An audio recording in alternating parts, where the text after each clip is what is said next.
So, artificial intelligence is making a pretty bold claim these days. It's saying it can solve the burnout crisis in nursing. But, let's just stop and think about that for a second. We're talking about a problem that's so human, right? It's all about emotion, exhaustion. Can an algorithm really fix that? That's exactly what we're going to break down. Okay, so this really is the central question, isn't it? It's not just about whether an AI can crunch the numbers on work hours or patient loads. Of course it can do that. The real question is, can it possibly understand that silent, heavy feeling? The weight of compassion fatigue, the moral distress? That is the absolute core of this whole debate. To really get this, we've got to look at two completely different perspectives. On one side, you have the AI solution. It's logical, it's structured, it's all based on data. And then on the other side, you have the actual lived experience of a nurse, which is emotional, relational, and deeply moral. So let's start with the algorithm side of the story. So, how would an AI actually go about diagnosing and treating burnout? Well, it does what an AI does best. It approaches it just like any other big, complex problem. It just breaks it down into smaller, measurable, and hopefully solvable parts. Okay, first things first, the definition. An AI would define burnout in these super clinical terms. It sees a syndrome, right, caused by specific identifiable stressors in the workplace. It's a clean, logical diagnosis that's based purely on observable symptoms. For the AI, there's absolutely no room for any ambiguity here. And of course, from that very clear diagnosis comes a very clear step-by-step prescription. The algorithm would suggest all these evidence-based strategies, right? Things like improving staffing ratios, automating some of the workload, maybe implementing mindfulness programs, ensuring regular rest periods, and using predictive analytics.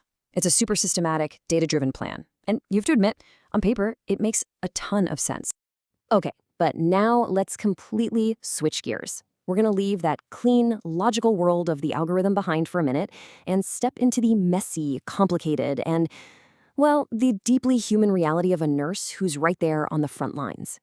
And this quote from a nurse practitioner, wow, it just completely reframes the entire problem, doesn't it?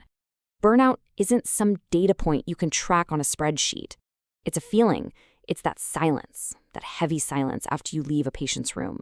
That's something an algorithm just can't measure. And look, this isn't just an anecdotal thing. The data backs this up in a huge way. According to the American Nurses Foundation, a staggering 56%, that's more than half of nurses report feeling burned out. So this isn't some small niche issue. It is a full-blown crisis affecting the majority of the entire profession. So here's the absolutely crucial point. What that AI definition misses is the moral dimension of it all. See, nurses don't just get tired. They experience this profound loss of meaning when they're trying so hard to care for people inside a system that can feel so impersonal and frankly uncaring itself. And you can't automate meaning. It's impossible.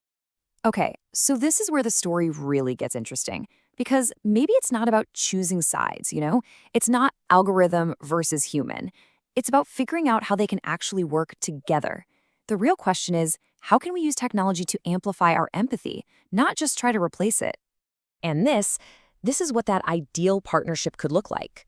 Let the AI do what it's amazing at. Detect those early warning signs, automate all the redundant tasks, flag workload risks, analyze tons of staffing data. Let it do the heavy lifting on the data side, because that frees up the nurses to do what only a human can do: provide comfort, build trust, show empathy, and just connect and care.